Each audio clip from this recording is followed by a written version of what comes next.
కష్టాల్లో వచ్చి రాత్రింబగుళ్ళో పనిచేసి అక్కడికంటే బ్రహ్మాండంగా చేసిన తర్వాత ఎన్ని సీట్లు గెలవాలని మిమ్మల్ని అడుగుతున్నా, ఎన్ని సీట్లు గెలిపిస్తారని మిమ్మల్ని అడుగుతున్నా. 25 పార్లమెంటుకు 25 సీట్లు గెలిపిస్తారా లేదా అని మిమ్మల్ని అడుగుతున్నా. అసెంబ్లీ సీట్లు తెలంగాణ ముందర చిన్నబోయే విధంగా లేకుండా అక్కడ కంటే ఎక్కువ సీట్లు గెలిపిస్తామని గట్టిగా చప్పట్లు కొట్టాలి. కేసీఆర్ లక్ష్యం ఆంధ్రప్రదేశ్ అభివృద్ధి కాకూడదు. ఈయనకు బాంచేన్ నీ కాళ్ళు మొక్కతానే నాయకుడు కావాలి. ఆ నాయకుడే జగన్మోహన్ రెడ్డి. మీలో ఒక పౌరుషం రావాలి. పొరుగు రాష్ట్రాల మనల గురించి ఎవరూ మాట్లాడడం లేదు. తెలంగాణలో పక్కన చూస్తే తమిళనాడు కానీ, ఒరిస్సా కానీ, కర్ణాటక కానీ మనల గురించి మాట్లాడడం లేదు. కానీ కేసీఆర్ మాత్రం మనల్ని ఎగతాళి చేస్తాడు. మన డబ్బులు కొట్టేశాడు, మన ఆస్తులు కొట్టేశాడు. మొన్న రాజధాని ఫౌండేషన్కి వస్తే ఆయన మాట్లాడిన మాటలు చాలా బాధ కలిగింది. 500 కోట్లు మనకి ఇవ్వాలనుకున్నాడంట. నరేంద్ర మోడీ కోప్పడతాడని మనకివ్వలేదంట. ఆ నరేంద్ర మోడీ గారు మట్టి నీళ్లు మన ముఖాన్ని కొట్టారు. కేసీఆర్ని చూస్తే మంది 1,00,000 కోట్ల రూపాయలు కొట్టేసి ఒక 500 కోట్ల రూపాయలు భిక్ష వేస్తానంటున్నాడు. నీ భిక్ష నాకు అవసరంలా, నాకు ఆ శక్తి ఉంది, సంపాదించుకుంటాను తప్ప భిక్షానికి ఎక్కడా ముందుకు పోం. అవునా కాదా? మనల్ని ఎగతాళి చేస్తాడు.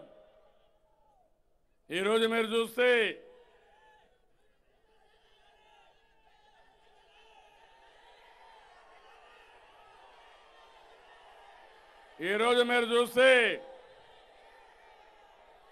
నవ్య ఆంధ్రప్రదేశ్లో ఉండే మనల్ని ఎగతాళి చేస్తాడు. ఉలవచారుని ఎగతాళి చేస్తాడు.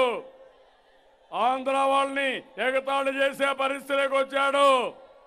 నేను అడుగుతున్నా మిమ్మల్ని, మనకు రోషం ఉందా లేదా తమ్ముళ్ళు అని మిమ్మల్ని అడుగుతున్నా. రోషం ఉందా? కోపం ఉందా?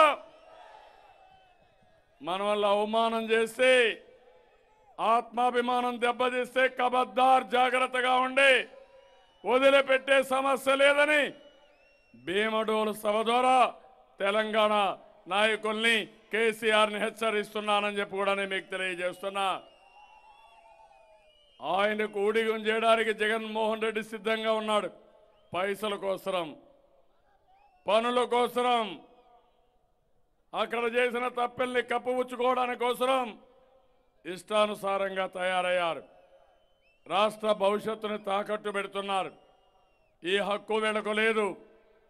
పోలవరానికి అడ్డం పడేవాళ్ళు, ప్రత్యేక హోదాకు అడ్డం పడేవాళ్ళు, విభజన హామీలకు అడ్డం పడే వ్యక్తులు, మన ఆస్తులు మనకివ్వని వ్యక్తులతో వీళ్ళు పోయి పార్ట్నర్షిప్ పెట్టుకుంటున్నారంటే, పనులు చేసుకుంటున్నారంటే, రాజీ పడుతున్నారంటే ఇది కుట్ర కాకపోతే ఏంటని అడుగుతున్నా. అందుకే మిమ్మల్ని అందరినీ కార్యకర్తలను కోరుతున్నా, ప్రజల్లోకి తీసుకెళ్ళాలి, లబ్ధిదారుల ముందుకు రావాలి, ప్రజల్లో చైతన్యం తీసుకురావాలి. ఒక్క ఓటు కూడా వీళ్ళకి పడకుండా బుద్ధి చెప్పాలి. మీరు ఒక్కసారి గుర్తుపెట్టుకోండి.